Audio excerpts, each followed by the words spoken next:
जीवन भी कैसी विचित्रताओं से भरा है। कितना अनिश्चित, कितना अद्भुत। कभी दुख तो कभी सुख, कभी धूप तो कभी छाँव। आज अपने पिया के आंगन में बैठी वह यही सब सोच रही थी। उसका जन्म निम्न जाति के एक परिवार में हुआ था। माता पिता सुख सुविधा जुटाने में असमर्थ थे। उसे गरीबी का पाल न मिला, किंतु प्रकृति ने उसे असाधारण सौंदर्य दिया था। वह बहुत ही आकर्षक और मोहक थी। गौतमी का बचपन कष्टों और अभाव में बीता। ऐसे ही उसने किशोरावस्था की दहलीज पार की और यौवन के आंगन में कदम रखा। फिर संयोग ऐसा हुआ कि उसका विवाह एक संपन्न परिवार में हो गया। पति का भरपूर प्रेम पाकर वह धन्य हो गई। उसे लगा उसके दुख के दिन बीत गए। अब वह पति की बाहों में सिमटकर सब कुछ भूलना चाहती थी। फिर भी उसकी राह उतनी आसान नहीं थी। ससुराल पहुंचने पर उसे अपेक्षित स्नेह नहीं मिला। जैसा कि बहुधा होता है, उस पर व्यंग्यमान छोड़े गए, उसे तंग किया गया। कोड में खाज यह हुई कि काफी समय निकल जाने पर भी उसे कोई संतान नहीं हुई। ससुराल वालों को और बहाना मिल गया। उनके प्रहार बढ़ गए तथा और तीखे होते गए। गौतमी के मन में भी बस एक ही बात रहती थी कि उसकी गोद भरनी चाहिए। उसकी देह भी उसके लिए तड़पती रहती। उसका दुखड़ा सुनने वाला कोई नहीं था। उसका संताप हरने वाला कोई नहीं था। उसका दुख बांटने वाला कोई नहीं था। पति के साथ उसे जो पल मिल जाते वही उसका एकमात्र संबल थे। उसी सांत्वना के सहारे उसने अपने आप को परिस्थितियों के उस भंवर में छोड़ दिया था। उसका ध्यान अब इस ओर से हटने लगा था और उसने यथास्थिति से समझौता कर लिया था। इतना सब सहकर उसे यह व्यवहारिक ज्ञान हो गया था कि धन की संपन्नता से मन की शांति प्राप्त नहीं की जा सकती।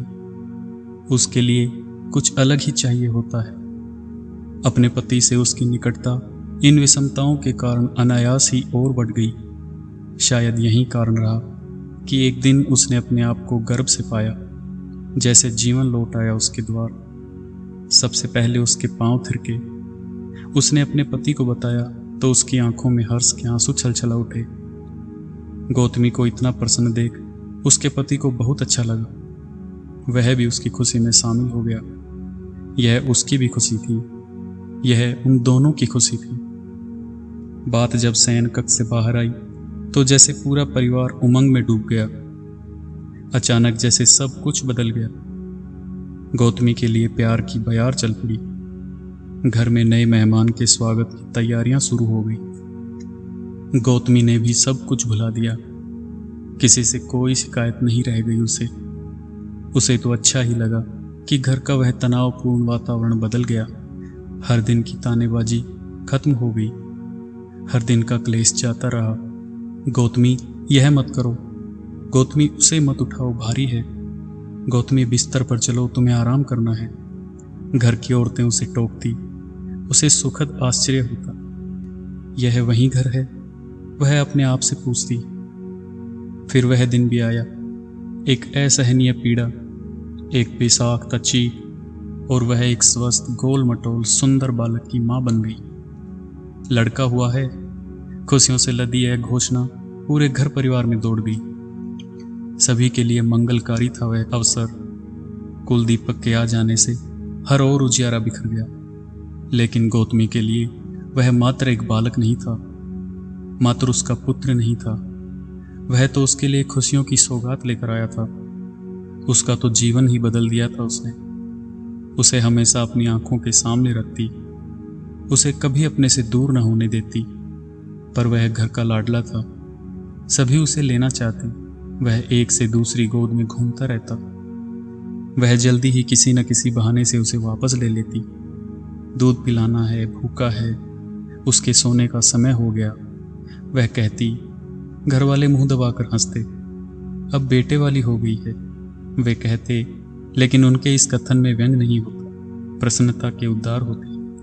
वह यह सब सोच रही थी तो उसका रोम रोम पुलकित था। शीत की ठिठुरन को दमदार सूरज के कोड़े ने कब का खदेड़ दिया था। वसंत देव ने भी अपना पीत वसन समेट लिया था। चमचमाती उजली धूप अपने कोमल स्पर्श से तन मन को गुदगुदा रही थी। सारा वातावरण आनंद और निश्चिंतता के गीत गुनगुना रहा था। गौतमी भी अपनी इन स्मृतियों में डूबती उतरती आनंद और निश्चिंतता का मधुर गान गुनगुना रही थी। वह आनंदित थी क्योंकि उसकी दृष्टि में शोक उसके जीवन से पलायन कर चुका था। उसका आनंद, उसकी निश्चिंतता सहज थी, स्वाभाविक थी। उसका लाडला घुटनों के बल चलने लगा था। इस समय भी वह इधर से उधर घूम रहा था। कुछ देर के लिए वह उससे दिखाई देता और फिर ओझल हो जाता। उसकी इस बाल सुलभ चपल क्रीड़ा पर वह मुग्ध हो रही थी। गौतमी को पता नहीं था कि अनित्यता का क्रूर हत्यारा दैत्य अपना घातक फन काट चुका था और धीरे धीरे उसके लाडले की ओर बढ़ रहा था। उसके आनंद, उसकी निश्चिंतता के दुर्ग में सेंध लग चुकी थी। एक शोर उठा और गौतमी का सुख भर भरा कर ढह गया। उसे तो विश्वास ही नहीं हुआ कि उसका लाल, उसके जीवन, उसके सुखों का आधार काल के गाल में समा चुका था। उसके सामने पुत्र का निष्प्राण शरीर लाया गया तो जैसे उसके स्वयं के प्राण निकल गए। क्या यह क्रूर मजाक नहीं था उसके साथ? क्या यहीं सुनना, यहीं देखना शेष था उसे? लेकिन नहीं, वह इसे बिल्कुल भी मानने वाली नहीं थी। उसका लाल मरा नहीं, वह तो बस थक कर सो गया था। बच्चे को कीड़े ने डस लिया, वह बस इतना ही सुन पाई। फिर वह मूर्छित हो गई। भारी शोर शराबे, भारी कोहराम के बीच वह होश में लौटी तो बच्चे का अंतिम संस्कार जल्दी से जल्दी कर देने की बातें हो रही थी। फिर जब वे सचमुच बच्चे को ले जाने लगे तो वह फुर्ती से तनकर खड़ी हो गई। उसने बच्चे को झपट लिया। नहीं ले जाने दूंगी इसे मैं, इसे कुछ नहीं हुआ है। देख नहीं रहे, यह सो रहा है।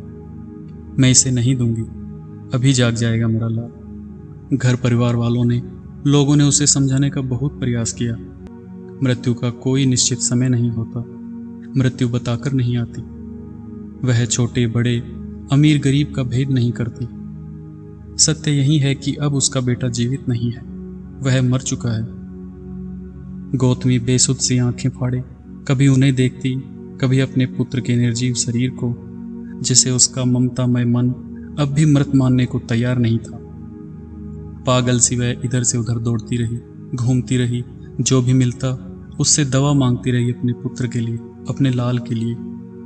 लोग उसका उपहास करते, उस पर दया करते या उसे समझाने का प्रयास करते, लेकिन पुत्र मोह ने उसकी ज्ञानेंद्रियों को सुन्न कर दिया था। वह कुछ भी समझ पाने की स्थिति में नहीं थी। जब वह इस तरह गली गली, सड़क सड़क, चौराहे चौराहे अपने मृत पुत्र के लिए दवा मांगती फिर रही थी, एक वृद्ध सज्जन ने गौतमी को अपनी तरह से समझाने का उपक्रम किया। बेटी, क्या तुम सचमुच अपने बेटे का जीवन चाहती हो? क्या तुम सचमुच चाहती हो कि वह फिर से उठ बैठे, खेलने कूदने लगे? क्या तुम सचमुच यही सोचती हो कि वह मरा नहीं है? कैसी बातें करते हैं बाबा, दवा की बात कीजिए। अगर आपके पास दवा है तो दें। है, क्यों नहीं? यह सुनकर गौतमी ठिठक गई। मैं तो एक साधारण मनुष्य हूँ, औरों की तरह, तुम्हारी तरह। हाँ, मैं तुम्हें उन गुरु, वैद्यों के वैद्य के पास पहुंचा सकता हूँ जो तुम्हारे पुत्र को जीवित कर सकते हैं। गौतमी को आशा की किरण दिखाई देने लगी। वृद्ध सज्जन ने गौतमी को तथागत बुद्ध के बारे में बताया और यह भी बता दिया कि इन दिनों वे इसी श्रावस्ती नगरी के ब्रह्मांचल में स्थित जैतवन में विहार कर रहे हैं। वही हैं जो तुम्हारे पुत्र को जीवित कर सकते हैं। गौतमी सीधे वहां पहुंची जहां तथागत बुद्ध अपने विशाल भिक्षु संघ सहित विराजमान थे। उसने तथागत के चरणों में अपने मृत पुत्र को रख दिया। उसकी बदहवासी देख तथागत सब कुछ जान चुके थे। इसे जीवित कर दीजिए, वे कहते हैं यह मर गया है। मेरी कोई नहीं सुनता। सबसे दवा के लिए कहा, किसी के पास कोई उपचार नहीं। आप तो वैद्यों के वैद्य हैं, आप यह कर सकते हैं। मुझे विश्वास है आप अवश्य मेरे पुत्र को जिंदा कर देंगे। तो फिर तुम्हारा विश्वास व्यर्थ नहीं जाएगा। मैं तुम्हारे पुत्र को जीवित करूंगा, अवश्य करूंगा। ये वचन सुनते ही गौतमी को सांत्वना मिली। उसके मन में दुखों का बोझ हट गया। वह आशान्वित होकर तथागत की ओर देखने लगी। किंतु इसकी औषधि का प्रबंध तुमको ही करना होगा। तुम्हें सरसों के दाने लेकर आने होंगे। गौतमी को तो विश्वास ही नहीं हो रहा था अपने कानों पर। बस सरसों के दाने? हाँ, सरसों के दाने, एक मुट्ठी भर। सच कह रहे हैं मुनिवर? बस यही? इतना सस्ता उपचार और इतना सुलभ भी? वह चल पड़ने को उद्यत हुई। पंख लग गए थे उसे। तथागत की उपस्थिति में कुछ बात तो थी। इतना आत्मविश्वास किसी अति महान व्यक्तित्व में ही हो सकता था। गौतमी चलने को हुई तो तथागत ने टोक दिया, अभी बात पूरी नहीं हुई है पुत्री। विचलित होने की आवश्यकता नहीं। मुझे और कुछ नहीं चाहिए, तुम्हें सरसों के दाने ही लाने हैं। बस ध्यान इतना रहे कि सरसों के दाने तुम जिस भी घर से लाओ, उस घर में मृत्यु के चरण कभी न पड़े हों, उस परिवार में कभी कोई मरा न हो। ठीक है मुनिवर, मैं अभी आई। और वह लगभग दौड़ती हुई वहां से निकल गई। हर ओर सरसों के ढेर थे। उसका मन खुशी से झूम रहा था। वह पहले घर में गई, अपनी व्यथा सुनाई, तथागत बुद्ध का प्रस्तावित उपचार बताया, थोड़ी सी सरसों का आग्रह किया। गृह स्वामिनी ने अत्यंत तत्परता और सहर सी उसके फैले आंचल में सरसों डाल दी। वह उसे लेकर वापस जाने को मुड़ी तो उसे बुद्ध वचनों का स्मरण हो आया, उस परिवार में कभी कोई मरा न हो। उसने महिला से प्रश्न किया। कैसा मूर्खतापूर्ण प्रश्न है। उसने अपना क्रोध दबाते हुए बताया कि उसके घर में अभी कुछ समय पूर्व ही मृत्यु वज्रपात कर चुकी है। निराश गौतमी ने औपचारिक शोक व्यक्त किया, सांत्वना के 2 शब्द कहे और वहां से निकल गई। सरसों उसने वहीं छोड़ दी। फिर वह दूसरे घर में गई, वहीं किस्सा। फिर तीसरे घर, फिर चौथे घर, फिर 5वें घर। ऐसे ही वह कितने घरों में घूम गई। लोगों की अलग अलग प्रतिक्रिया होती। उन्हें यह सुनकर तो दुख होता कि उसका नन्हा लाडला असमय काल का ग्रास बन गया।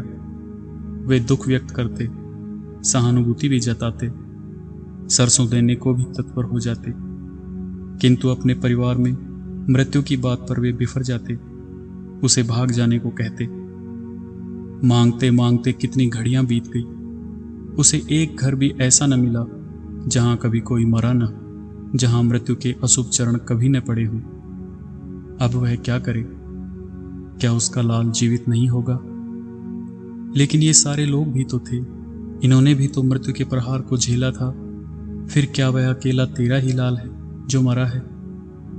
यहाँ हर दिन किसी न किसी परिवार में कोई न कोई मृत्यु को प्राप्त होता रहता है।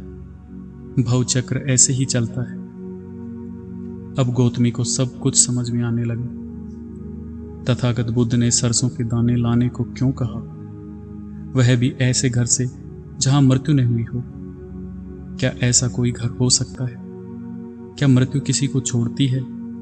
तथागत उसे क्या समझाना चाहते थे? उसके प्रज्ञा चक्षु खुल गए। उसके चित्त पर से मोह का आवरण हट गया। अब उसे सब कुछ स्पष्ट दिखाई दे रहा था। मृत्यु अनिवार्य है, अपरिहार्य है। जीवन अनित्य है, सर्वस्व अनित्य है। जहां जन्म है वहां मरण भी है। और गौतमी ने अपने मृत पुत्र के अंतिम संस्कार के लिए लोगों को सौंप दिया। वह स्वयं तथागत बुद्ध की शरण में चली गई। दोस्तों, वीडियो कैसा लगा कमेंट करके जरूर बताएं। अगर वीडियो पसंद आया तो वीडियो को लाइक करें, चैनल को सब्सक्राइब करें, ताकि रोज हम आपके लिए ऐसे ही वीडियो लाते रहें। धन्यवाद।